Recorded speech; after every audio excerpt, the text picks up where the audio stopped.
Higehiro is illegal and trash. End of story.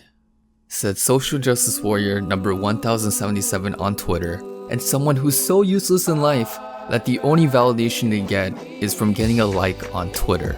You know, I'm over here living my best life, making bank off Dogecoins and watching a Japanese man completely shredded on a 14-string guitar.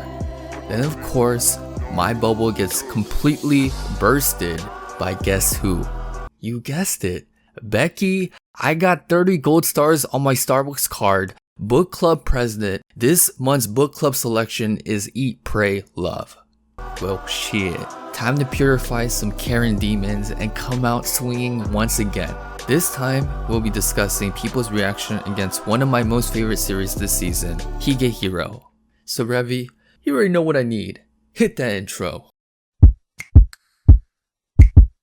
Now, there was one series that caught the attention of many people, and that anime series is called Higehiro. I mean, I'm pretty sure the full title of the series probably caught more eyes. Higehiro, I shaved, then brought a high school girl home. Not gonna lie, when I first came across this manga title last year, I low-key cleared my browser history just cause from this title alone, I'm pretty sure that could have set off the alarm at the FBI headquarters.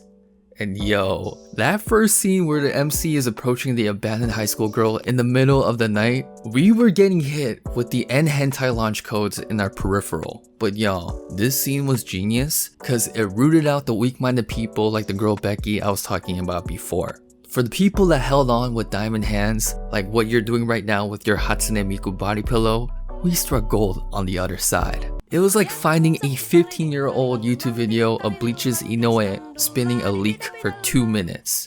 But before we go any further, let me give you a quick intro in what the series is exactly about. Higehiro follows a 26-year-old salaryman named Yoshida that has been crushing on this Onesan, aka his superior ICUP, and he's been crushing on his boss for 5 years. By the miracle of the heavens, Yoshida was able to score a date with his boss, and he even confessed to her. However, this Onesan completely shut him down. Pain pickle.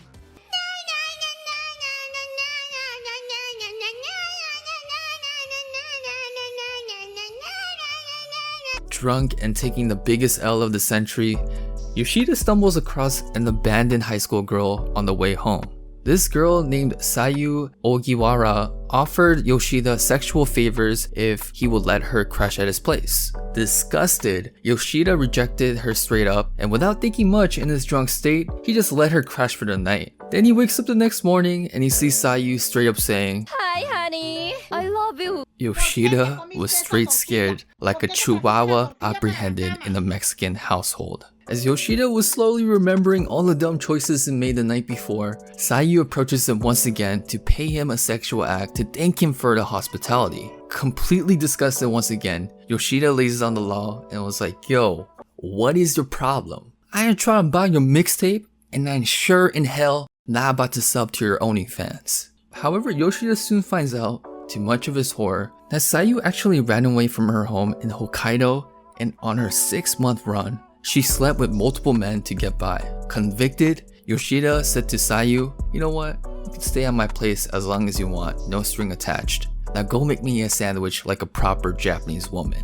And that's how the wholesome relationship between a heartbroken salaryman and a runaway high school girl officially kicks off. Okay, now this is the part of the video where we need to fight all of the Puritans on Twitter, making the biggest deal out of the smallest things, and need to get validated because their parents never loved them. Kind of like what happened to Sayu. Complaint number 1. Many people are saying this is grooming. Huh? How the f is this grooming? Yoshida deadass played the Be Gone Thought card twice. Once even when he was drunk and had his heart ripped out into a million pieces, and y'all saying this is grooming. Let me play you one scene from the anime to disprove everything you're saying. でもな、俺はお前に恋していない。好きでもない女を抱きたいとは思わない。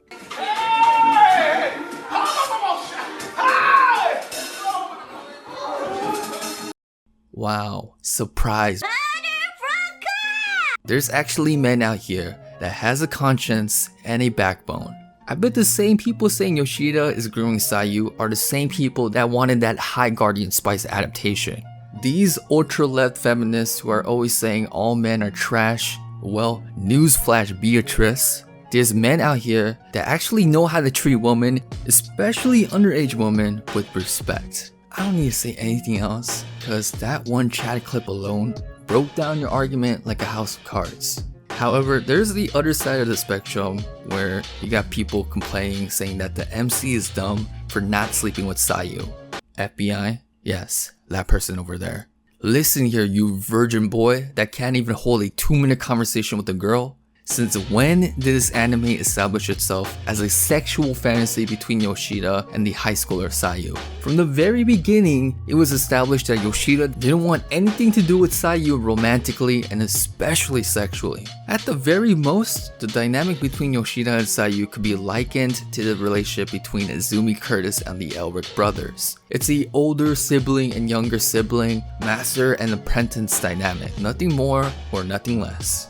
You know what we need to do? We need to take all these high spice guardian feminists and these 40-year-old Discord mods and time travel back to 2005. Then we're gonna reincarnate you as all 12-year-old girls and we're gonna load you up into a Boeing plane, and once that plane takes off, the camera is gonna zoom out and in bright yellow lettering it's gonna say Epstein Pit Crew slapped on the whole side of the plane.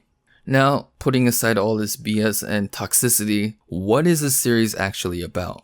Many people are missing the mark and not understanding the whole point of the series. Simply put, it's the relationship between two miserable people building each other back up in a wholesome way. But I want to take it a step further and explain another key thing this series is trying to uncover. That is exploring the underbelly of Japanese society of the JK business.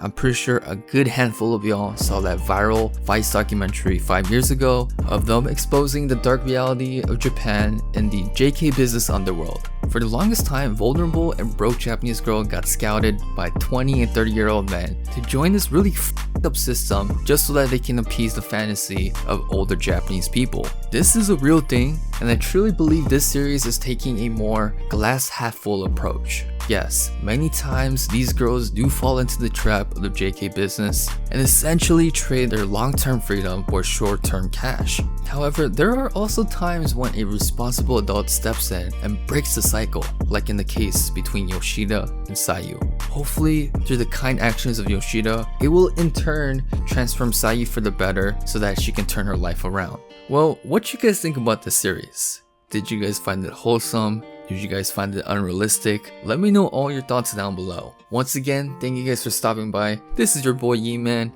Peace out.